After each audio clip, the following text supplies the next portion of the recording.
It's nothing and it's everything.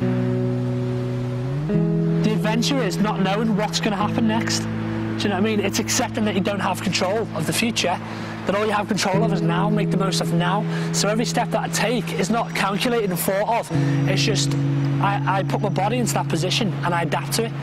When you think ahead in the future, it prevents you from being in the moment now. And when you're in the moment is when you are able to do things that other people, can't understand or put the finger on, you might not have tomorrow, do you know what I mean? It's the way I see it,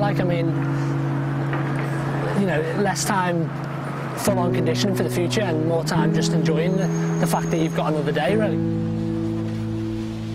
Just in the world in general, imagination and creativity has just been lost. It's been stripped away from us over history and has been slowly fed back into the world that we live in through computer games and stuff like this. And this is why kids are so addicted to games. It's because it's a way to achieve, an easy way to achieve.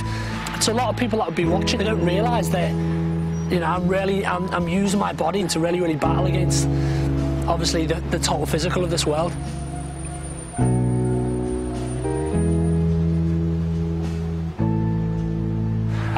Used to do drugs, used to do all these things, and then one day I saw a guy do a wall flip in the street, and straight away I was drawn in. Didn't know why. At the time it was like, yeah, I want to learn how to do that.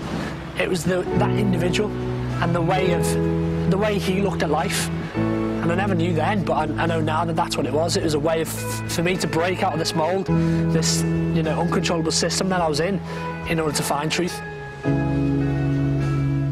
I don't do it to show off. I mean, I do it maybe to wake someone up or to for them to ask the question, why are you doing this? And then that gives me the opportunity to speak to them and tell them the reason why I do this. I mean, one of my aims is to help people to realise that, that parkour as a tool is so powerful and it can change so many people's lives, really. So, yeah. I found, what I've been looking for through parkour, which is that relationship with God. And I feel that it's now with that responsibility and position that I have in the parkour community to be that good example and pass on the things that I've gained over the years, really. Confidence isn't gained over time of practice. It's like confidence is gained when you realise that you choose your own path. You choose to fall, you choose not to fall. Just that outlook on life helps me to be more free myself. Parkour is a tool that can be used for so much good, you know what I mean? And it's just for people to become aware of that before it gets too late and to the point where parkour becomes completely physical. It becomes just competition or, about making money, and the message is lost. If you're afraid of falling, you fall because you're afraid. Everything is choice.